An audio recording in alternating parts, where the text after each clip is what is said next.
In the first episode of Revenant, a man named Gu Kangmo rushes into a house on a rainy day, ignoring his mom, Kim Sukran, who tries to talk to him. He locks himself in a room, appearing scared and anxious. He takes out an item and a book from his bag and wonders what he did wrong. There's a knock on the door, and the voice sounds like his mom, asking him to open the door because someone is following her. He hesitantly opens the door, but instead of his mom, he sees another version of himself. This other version asks him to remember that he opened the door. Meanwhile, his actual mom arrives at the room and finds her son dead. It appears that he has taken his own life. In another part of the story, a young woman named Gu Sanyang walks along a busy street. She ends up on a bridge, seemingly contemplating suicide. Below the bridge, two men are present. The older man, Yom Hae-sang, explains to the younger man, Kim Woo-jin, that he has dealt with suicide cases before. Hae-sang believes there is an invisible force behind most suicides, while Woo-jin thinks it's due to injustice. Hae-sang is actually there to save people who are considering suicide. While they talk, Hae-sang notices a change in the water tide and urgently rushes towards the bridge. Mistakenly, he thinks a woman talking on her phone is the one in danger, but it turns out to be a man who jumps off the bridge after getting out of his car. Meanwhile, Sanyang receives a message from her mom about some voice-phishing criminals being arrested. Sanyang and her mom were victims of a scam and hoped that the arrests would help them recover their money.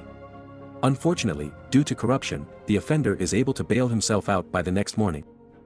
After crying at the police station, Sanyang and her mom, Yoon Kyung-mon, return home. Sanyang is angry at her mom for losing their money, but she promises to work hard and take care of her. She worries about her mom's health, as she has a weak heart. They are struggling financially and hiding from their landlord because they are behind on rent. That's why Sanyang is working extra hard to make ends meet. As Sanyang prepares to leave for her part-time job as a driver, her mom receives a strange call and insists that they go somewhere together. On their way, Kyung-mon reveals that she has been lying to Sanyang about her father. Sanyang believed her dad had died when she was young. But it turns out her parents got divorced and decided to live separate lives. However, her dad has now truly passed away, and Sanyang needs to pay her final respects. Sanyang is shocked, but her mom doesn't give her much time to ask questions. They arrive at an old house, where Sukran finally meets her granddaughter.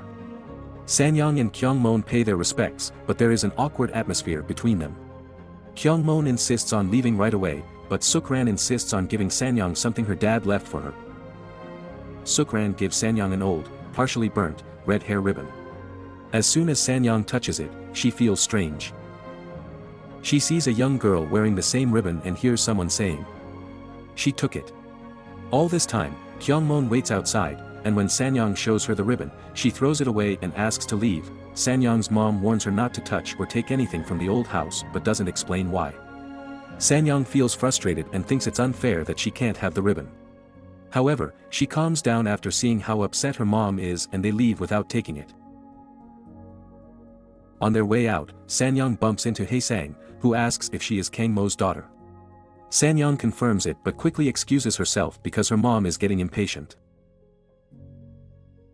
Hae-sang notices that her shadow looks strange and goes inside to talk to Sukran. However, she chases him away because he asks too many questions about Kangmo's death. Hae-sang goes back home, where he has a room full of Kangmo's pictures and research. Meanwhile, Kyung-mon refuses to tell Sanyang about her father and what happened to them. The next morning, Sanyang receives a message from Hae-sang asking her to contact him. She oversleeps, but her ghostly form leaves her body and follows the voice-phishing offender. The ghost leads the offender to commit suicide. When the real Sanyang wakes up, she is late and rushes to work. This time, she is doing food delivery. She keeps getting messages from Hae-sang, but since she doesn't have his number, she starts to wonder if it's a new scam. By coincidence, she meets Hae-sang while on a delivery. Hae-sang is a folklore professor who was called to check if a finding on a construction site is a cultural asset. He allows the construction to proceed but suggests a ritual first. The landowner and workers find his request strange and ignore it. After that, he talks to Sanyang and explains that he never knew her father. He notices that Sanyang's strange shadow has grown bigger. He warns her that the people she dislikes will start dying. Sanyang doesn't believe she's possessed by an evil spirit and thinks he's trying to scam her.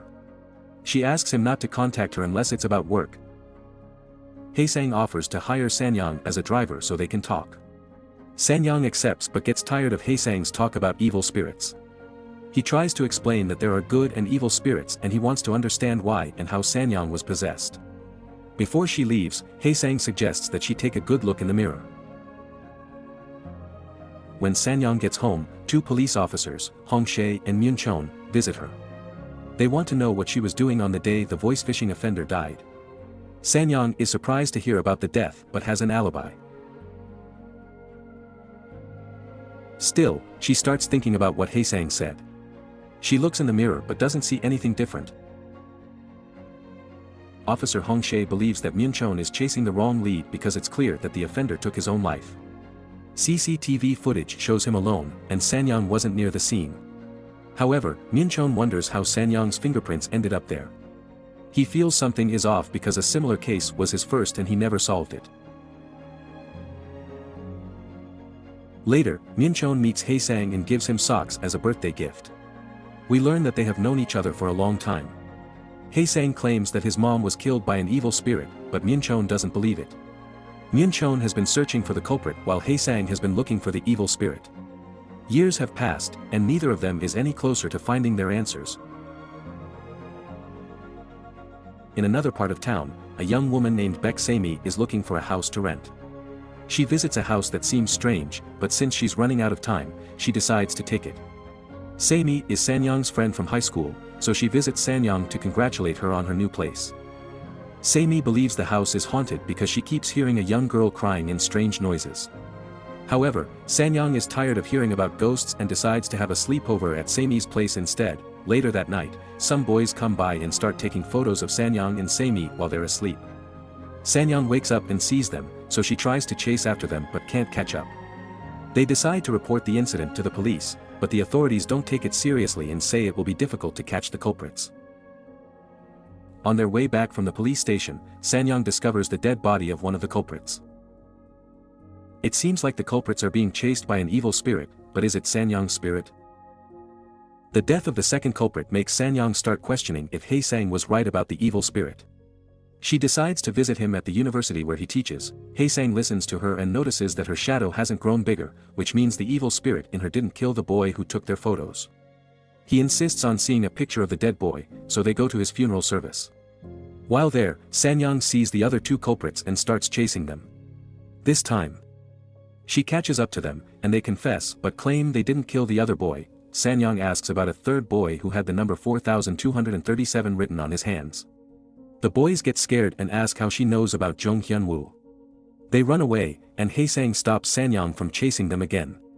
He explains that the boys are also possessed, and Sanyang worries that they might die. Haesang asks her to go home and promises to fix everything. He assures her that she had nothing to do with the boy's death. Before leaving, he warns her to be careful of doors because they can be openings to the other world. However, Sanyang refuses to take Haesang's advice and continues to chase after the boys. At the same time, Haesang meets with Myun Chon to look at the file on Jung Hyun-woo's death. They discover that Hyun-woo committed suicide and suspect he was a victim of school violence. Haesang believes that Hyun-woo's ghost is seeking revenge on the other boys. He decides to visit Hyun-woo's home and investigate further. He realizes that the number on Hyun-woo's hand is the door passcode, so he enters the house. There, he starts hearing the cries of a young girl. Sanyang manages to find one of the boys' homes and meets Kim Jin-wook. He explains that Hyun-woo's ghost is chasing him. Jin-wook has been receiving calls from Hyun-woo's ghost, and all he hears is a girl crying when he answers. While they're talking, Sanyang sees Hyun-woo's ghost in the mirror.